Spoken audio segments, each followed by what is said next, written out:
Welcome to Free Advice Friday. What do you think about that intro? Pretty lame? I think you should call it Freakshow Friday. I know. Okay, welcome to Freakshow Friday with Dr. Jekyll and Mr. Hyde. No, Miss Freak. The doctor and Miss Freak. And Miss Freak.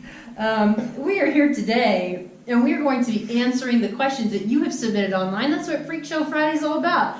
You ask us the questions, and Dr. Murphy will answer anything and everything you got. Within reason. Well, within reason. Whether it's medical or crazy. Yeah. Whatever. We're down for whatever. So we just want you to have fun, and this is a good way to end your week. So thank you for joining us. Keep submitting your questions on Facebook. And away we go. That was Billy on the Street reference. Anybody who watches that. Okay, he doesn't clearly. The next question, the first question that we have for you actually, is from our very own Scott Butler. Shout out to the Butler fam. Should you, I guess, what are the situations that you should apply heat and apply cold? Probably referring to an ankle, shoulder, back injury type stuff.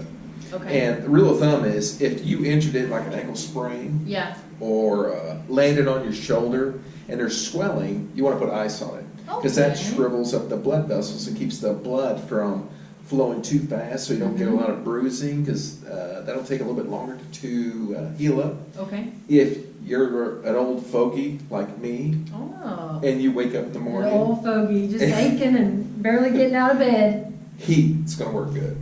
So you need a hot tub. Yeah. A hot tub. Hot tub. Or, if your shoulders start hurting in the morning when you wake up, heating pads, hot showers, they tend to work really good. Okay. Ice will not help that. So, I guess. Injury, cold. No injury, heat. Cool. So, I guess hot tubs what the doctor ordered. Yeah. They need to have, insurance should pay for hot tubs. They do. No way! Yeah, if I wrote a prescription okay, that's weird. No, it's really cool. I write a prescription that says, okay, because you're arthritis, you need a hot tub. Yeah. You can actually take that, buy a hot tub, and have it taken off your taxes as a medical need. Well, Brian, my bones have been killing me. Yeah, I bet they have. I need a script. No, you need therapy. Oh, well, I'm good with that. Okay. I'm good with therapy. Right. I'm sure I need it. I think all of us do, so, Yeah, you need more help than others. Well, I think probably that's pretty accurate. I'm not going to argue with that. I've got some issues, guys. I got to work through them. But yes, the IRS will allow a tax deduction for hot tubs. Hey, that's pretty legit. Yes, it's cool. Now that it's weird the things they won't cover, but if it's hot tubs, they're like, all right, whatever. All right. So my next question for you, this is a question from the ladies that are on our page that follow us, all of our throngs of fans. Menstruation and weight loss, how can that affect your weight loss or your weight gain, or just in general, what are things that you notice with your cycle? Because I know there are some things. Yes.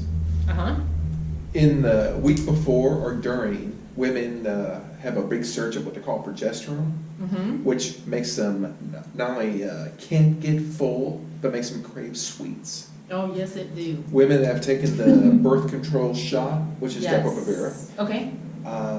They will crave sweets and eat, and of course their OBGYN doctor will say, well, you might experience a little weight gain. 60 pounds, are you serious? I mean, that's typically 40, 60 pounds is what they gain on that shot if they stay on that for a long period of time. So it's not a little weight gain, it's a tremendous amount of weight gain.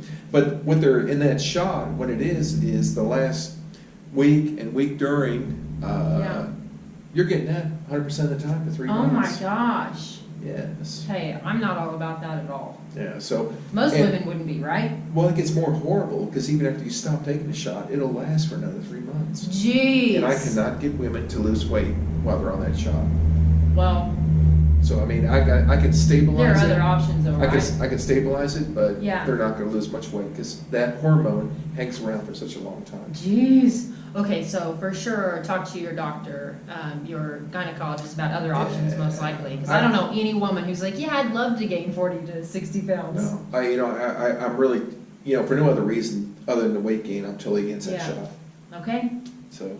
Yeah, well, Yeah, well, I think we should cover that sometime about different birth control measures because, man, I'm telling you, there's some weird stuff with birth control. Well, we don't have to talk about it today because I know that's a long That's a subject. hormone issue, and we need to punt that to your mama.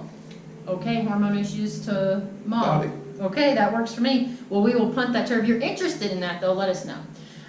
We will make a video, won't we? You can. Okay. Okay, this is straight from your daughter, Brianna Blackledge. She's going to kill me if I don't ask you this. She wants to know about gas pains after surgery and what that means and where it comes from and everything in between. When you are under anesthesia, Yes. two things happen. One, they're giving you gas to relax your body to where you don't feel anything, put you to sleep. Well, some of that gas actually leaks out. You tend to swallow a lot of air. But more importantly, what happens is after you wake up from anesthesia, your bowels actually wake up much later, an hour to 2 days later. And so you have food in there, but it's not going anywhere, and it's building pressure because you can't pass gas. And so your belly will actually get huge from gas pains because it has not woken up yet. And a lot of times after you have surgery, they will say, well, we're not discharging you in hospital until you pass gas, and that's the reason why, because now they know your belly's waking up. Tell you too. Yeah. Don't you love when people talk about farting, they say pass gas to be real PC? I mean, he says all kinds of things, but when it comes to just saying fart, then he says gas. It's gas. Yeah, well, I think that's hilarious. Okay, so you got a toot, but you may not for a few days after surgery. Or in your case, you need to fart. Yeah, or you got fart, real crude. On with the well, freak nobody show. wants me to do that. Ask Dave. Okay. The next question, sir. Can the weather, because this has been a real annoying weather lately, I don't know if you guys think it, but I am sick to death of this drizzle frizzle. And can the weather affect hunger, arthritis, blood pressure, any of those things, and why? When I was younger, 30 years ago, and I used to hear these complaints from people, I used to think they were nuts and crazy. Well, either I'm now nuts and crazy, or they were actually right. So the weather does bother me. It's not so much the food, but the aches and pains, it does. And I think when the weather's bad, like it has been with all this rain for the past week or so, you know, there's nothing to do outside. So it's not that you're just hungry or you're just bored.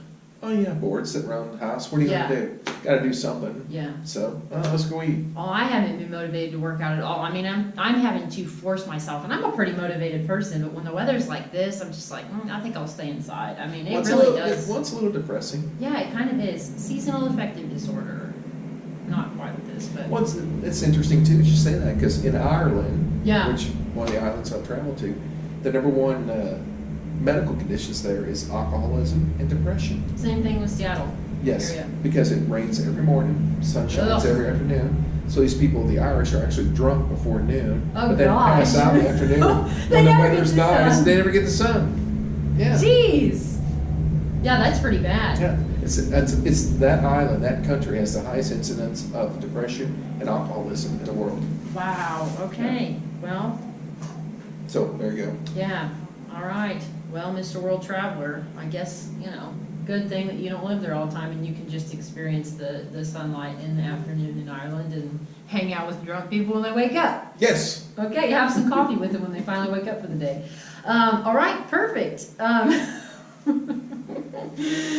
Oh, so these next questions come from Facebook, and this one comes from Debbie. She wants to know if eating too few calories can keep you from losing weight, and wants to know about that thing we've all heard about called starvation mode. What is that? You have to be in starvation mode to lose weight. Calories in, calories burned determines your weight. So you have to be burning fat. The only way you're going to burn fat is to be in starvation mode. Okay. You deplete your body full of sugar, and once the glucose stores, glycogen, is removed from the muscles and the liver, typical person, roughly 300-400 calories, you will lose weight. Okay. So eating too few calories, is that going to stop you from losing weight? Once again, I'll use this example of, if I used it once, I've used it 1,000 times. Go to World War II, pick out pictures from people in concentration camps. Show me a fat one. Yeah. Starvation. They're Yeah. all skinny. And once again, they weren't under any stress. They were going to get gassed and killed any day. So Oh. there's no stress there. Yeah. You know, not one of them had hypothyroidism. Not one of them had, you know, female issues. Not one of them was under stress. Come on, please. They're all skinny. They were stressed out. Yes. Calories in. We don't even calories know burnt. what stress was. You We're couldn't like, even oh, I've imagine. had a crazy week. No, you Meanwhile, these people are like, you don't know crazy. No. To know that you're going to die any day. No. Okay, well, that's good to know. That's I think stress a beyond good point. belief. Yeah. So when people Yeah. say that to me, no, no, it's calories in, You don't calories even burned. know. No. What they're doing Yeah. is they're underestimating the calories they're burning. They're like, oh, I'm sitting on the couch, I'm so stressed out. How can I not be burning at least 10,000 calories an hour? You're not. You know, I would agree with that. I think there's an overestimation of activity. Yes. So, okay. So we're about 11 minutes in, so I'm going to ask a couple quick questions for you from a couple of other individuals on Facebook. This one's from Michelle. She wants to know if stress makes eczema worse, and can you get rid of it without a prescription? Eczema, skin condition. I know what eczema is. you Well, I was idiot. telling the people, gosh, I was telling the people online. You know, you never know. You said you were older, you might be slipping on some of your skin conditions. It's more than likely, I would think when you're under stress, your eczema would be better for chemical reasons. Yeah. So I think what is more than likely is the environment, how dry the air is. Okay, yeah. And the situations and places you're in, and the chemicals, how much soap you put on your body, you know, from stress. If you're freaking out about being in crowds and you're washing your skin 3 times a day, that's going to make your eczema a lot worse because you're washing the oils off your body. Yeah. So I think it's not so much stress that does it as it is your environment. That's a good point. Yeah. So What's the other? It's eczema and the other dry patchy that where your skin at a rate of like 10 times it. Psoriasis.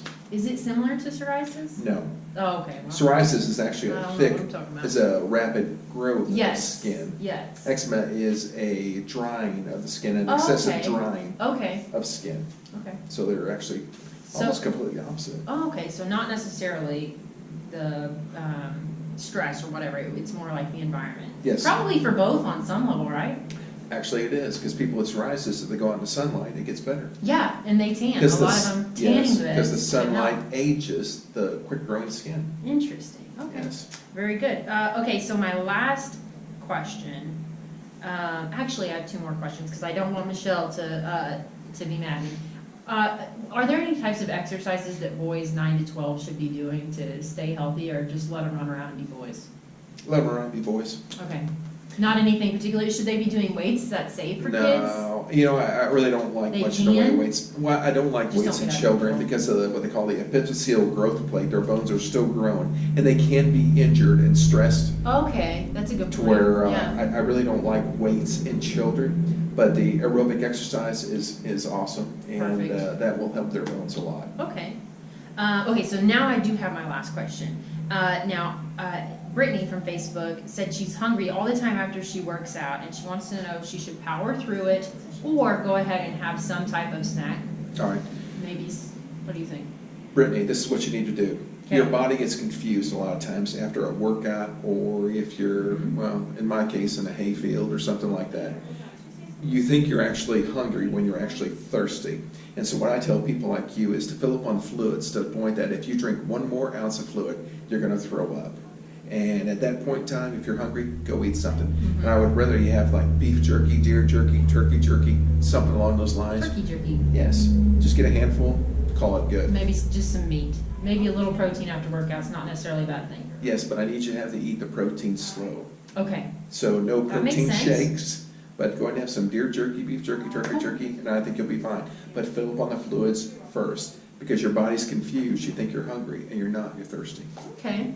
That makes sense. No Gatorade, Powerade Zero is okay with crushed ice. Yeah. Just low sugar, 0 calorie. Correct. Okay. All right, Dr. Murphy, that concludes our Free Advice Friday. What do you think about that one? It's a great freak show. Just such a great freak show. Yeah. And hey, you did great. You did a great job. We just rambled through it. We just rambled through it. Yeah, It's a good show. Good questions. Good questions. And as always, we are going to miss you until next Friday. Scott Butler, heat for you. Heat for you, man. Because you don't do anything to injure yourself. Burn. See you next We'll Friday. see you guys. Have a good week.